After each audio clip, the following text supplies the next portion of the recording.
yo creo que Arimendi Díaz Sanabria no necesita presentación. Entonces, yo es arquitecto de la Seguridad Social, es especialista en esa materia, pues, a nivel internacional.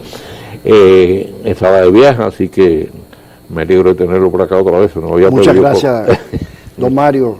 Deseándole muchos éxitos a su programa y a su salud. Igual a usted. Gracias. Mire, en estos días precisamente, el Colegio Médico Dominicano y Salud Pública llegaron a un entendido, una serie de temas, y leí que entre los acuerdos que habían arribado figura un plan piloto de atención primaria, pero exclusivamente para los pacientes subsidiados. O sea que los pacientes que con sus aportes sostienen el sistema, esos se quedan excluidos. Y entonces, lógicamente, tendrán que seguir soportando los copagos, como es natural, ¿no? ¿Qué le parece? Bueno, esas son de las cosas que se ven en República Dominicana, don Mario, porque la ley de seguridad social es muy clara, en el sentido de que el sistema debió haber comenzado precisamente con la universalización de la atención primaria. Claro. Mire, eso que se está diciendo en otra parte sería objeto hasta de una condena judicial, porque eso va contra la Constitución. La Constitución condena cualquier discriminación, correcto, cualquier privilegio, cualquier desconsideración. ¿Y cómo es posible que se esté hablando de que la atención primaria es solo para los más pobres? Eso no tiene que ver.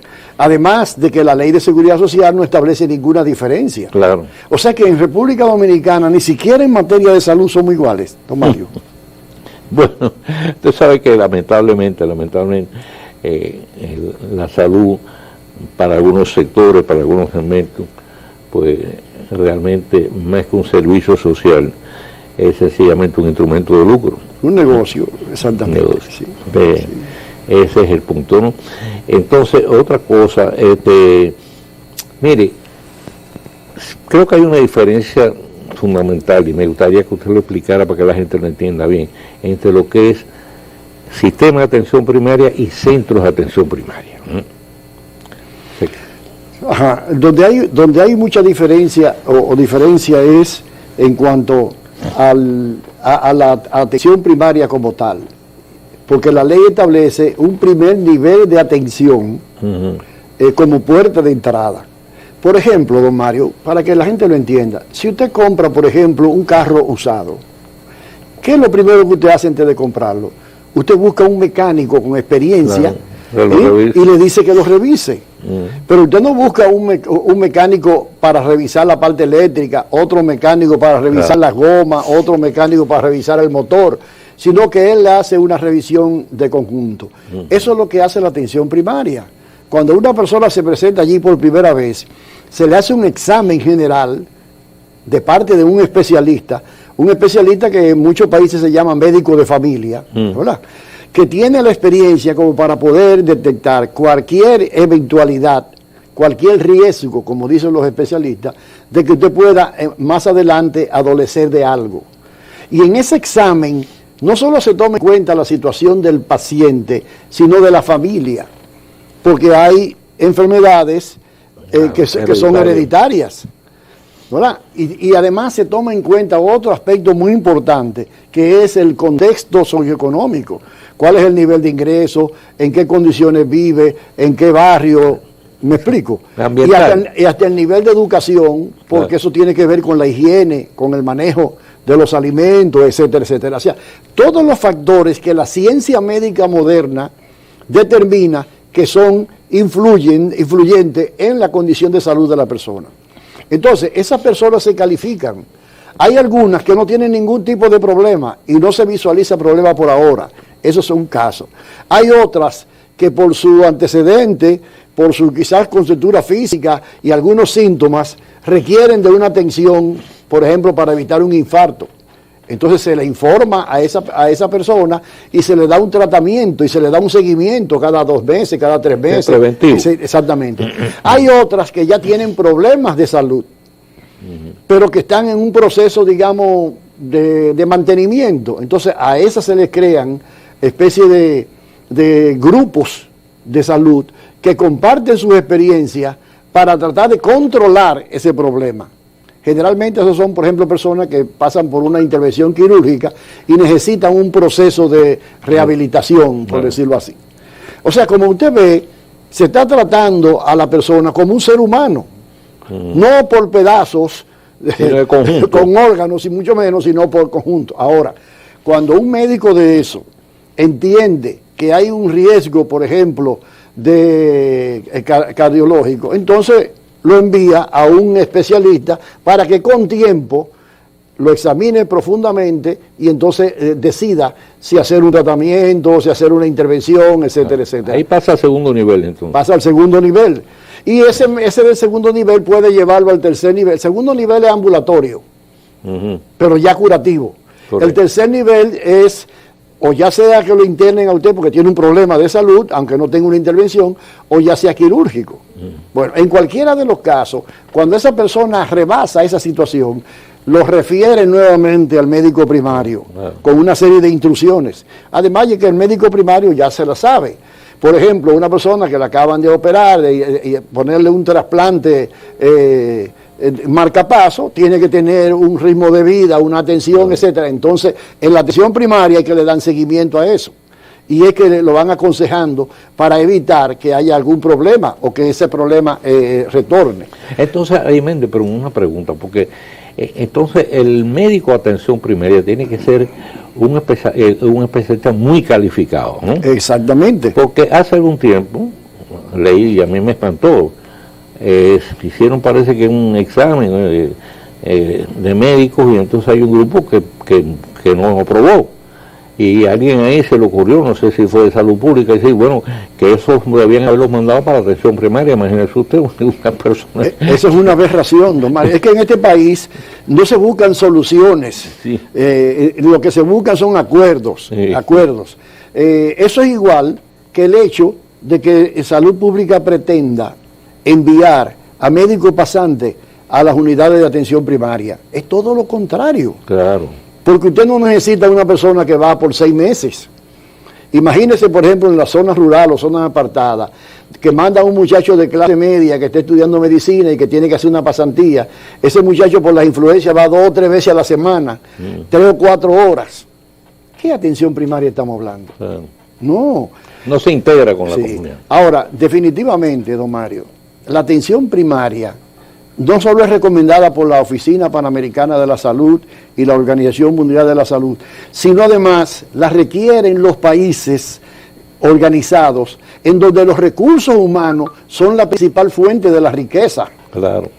Porque qué mejor que tener a una población sana para que el país pueda producir más y elevar los niveles de riqueza, de bienestar, de confort de toda la población. Sana y educada. Pero en aquellos países donde el trabajo es muy rústico todavía, donde lo que predomina es el trabajo no especializado, cualquier persona sustituye a la otra. Entonces, ¿qué importa que ella se muera? Claro. Si aparecen más desempleados que están dispuestos a hacer el trabajo. Por eso es que las Naciones Unidas han establecido el índice de desarrollo humano, porque ya no es un problema de que creció la economía, es un problema de si esa economía está creciendo y además los ciudadanos son más responsables, tienen mejor salud, tienen más acceso a la educación, tienen más nivel en sentido general, y eso es lo que determina el nivel de desarrollo en términos modernos. Pero aquí lo reducimos simplemente a un incremento del Producto Interno Bruto, a veces en condiciones dudosas. Sí, así mismo. Y sin embargo, yo recuerdo aquella frase, no recuerdo si fue de quién fue, que decía, el ser humano es primero. Eso es fundamental. Claro. Porque en definitiva todo tiene que girar en torno a la persona humana. Porque por eso tiene que jugar con el ser humano, sino para quién va a ser el progreso. Mire, imagínese el amigo televidente que nos está escuchando, imagínese en un helicóptero dándole un poco de vuelta a la ciudad de Santo Domingo. Se va a encontrar que es una ciudad que ha progresado, que tiene ya muchos edificios altos, torres, etcétera, y super torres y todo eso. y que tiene buenas carreteras y que tiene buenos restaurantes, buenas calles, etcétera, etcétera. ¿Y quién produjo eso? ¿El capital o fue el trabajo? Correcto. ¿Y cómo es posible entonces que todavía estemos subvalorando el trabajo y a los trabajadores? ¿Cómo es posible que nuestros sindicalistas y hasta el mismo gobernador del Banco Central ha señalado en varias oportunidades los bajos salarios que predominan en la República Dominicana? Entonces estamos progresando. Usted toma una fotografía del país, de la ciudad, por ejemplo, hace 20 años y la compara con la de ahora y ve que hay un cambio importante. ¿Hoy quién produjo eso? Los trabajadores. Pero esos trabajadores siguen siendo tan pobres o más pobres que antes. Entonces, si se subvalora los recursos humanos, también se subvalora su educación, su salud y sus derechos. Todas las violaciones que usted está viendo aquí que ocurren y que prácticamente no pasa nada, es porque hay una subvaluación general de lo que son los derechos humanos. Ciertamente es así. Y los derechos humanos no son solo el que tú puedes ir a votar a las elecciones. Exactamente. Entonces, cuando usted oye hablar de que se va a comenzar un plan piloto, pero don Mario, mire, en el 1978, deben hacer ya creo que 50 años de eso, 40 años, se aprobó en la Unión Soviética, en la ciudad de Alma-Ata, las Naciones Unidas, todos los países comprometidos en una reunión después de muchos procesos, la atención primaria como la puerta de entrada al sistema de salud. Entonces, después de cuatro décadas, y nosotros tener 2 décadas ya de haber aprobado la ley, vamos a hablar de un plan piloto. Pero ¿aprobar qué? Si eso está aprobado en todos los países organizados. No hay ningún país altamente desarrollado en el mundo que no tenga una sólida atención primaria. Pero es que yo le pregunté al principio cuál era la diferencia entre un sistema de atención primaria y centros de atención primaria. Porque la impresión que tengo que parece que hay mucha confusión en ese sentido. Y le están tratando de vender a uno lo que es un centro de atención primaria con lo que es un sistema de atención primaria. Creen que el centro de atención primaria es sencillamente un lugar donde usted va en un momento determinado porque se hizo una herida y mire, para que me cosa la herida. Y pum. Y mientras que el sistema de atención primaria, por lo que usted está explicando, es mucho más abarcador. Claro, porque gira alrededor de la salud. Nosotros desarrollamos la Ley de Seguridad Social, el Congreso la aprobó bajo la promesa ante el país de que íbamos a abandonar ese criterio tradicional de esperar que la gente se enferme para atenderla y comenzar a atenderla antes de que se enferme. Y para desde que luego, no se enfermen. Exactamente, y desde luego más tarde o más temprano se va a enfermar. Sí. Y todos terminaremos por la misma ruta. Pero lo que busca la humanidad es extender los años de vida saludables y productivos. Claro. Estamos hablando, y ese es otro tema, el tema de las pensiones, estamos hablando de la longevidad. Don Mario, yo le voy a poner un ejemplo. Cuando España aprobó su ley de seguridad social, fue en el 1919, España. En ese momento, solo el 30% de la población llegaba a los 65 años. Llegaba, no quiere decir que iba muy lejos de ahí, ¿no? Hoy el 80% de la población española pasa de los 65 años y el 30% llega a los 90 años. Pero ¿por qué es posible eso? Porque ha habido un sistema de atención primaria, ha habido un sistema de atención médica. Muy bueno, ¿eh? ¿Cómo es? La seguridad social de España era muy bueno, yo no sé ahora. No, y es bueno. Pero mire, tiene problemas financieros, pero la atención es buena. Pero mire, eso que usted dice, verá, yo una vez, un viaje que di a España, tuve que dar un vuelo interno de avión. Me llevé el periódico y cuando agoté el periódico, lo único que quedaban eran las esquelas mortuorias. Me pongo a mirarlas. Todos, decían 90 años, 92 años, 95 años. ¿Cuál es el misterio de esta gente que vive tantos años? Y ahora usted me lo está revelando, ¿no? Imagínese usted, por ejemplo, la capacidad que tiene la ciencia médica para atender. Cualquier persona de nosotros, Mario, yo tengo 76 años, A los 60 años, en otra época, 40 años atrás, ya yo era un anciano. Seguro. Y yo todavía no soy un anciano. Así mismo, todavía un hombre Yo productivo. creo que yo en este programa le dije, porque es un programa familiar y de confianza, yo le dije que mi mamá tiene 96 años. Y ahora, el 8 de febrero, va a cumplir 97 años. Y la esposa la mamá de mi esposa, mi suegra, va a cumplir 98 años. Wow. Y no son nada excepcionales. Exacto. Vienen del campo, por decirlo así. ¿Usted comprende? O sea que no es una cosa del otro mundo. Eso quiere decir que la humanidad va dentro de 2 décadas más tardar. Mucha gente va a pasar de 100 años. Como si no fuera nada. ¿Gracias a qué? Gracias a una buena atención médica, gracias a la detección temprana de cualquier problema, gracias al acceso a medicamentos y gracias a una mejor educación y una mejor alimentación. Correcto. Sí, todos esos son factores que van de conjunto, como es natural.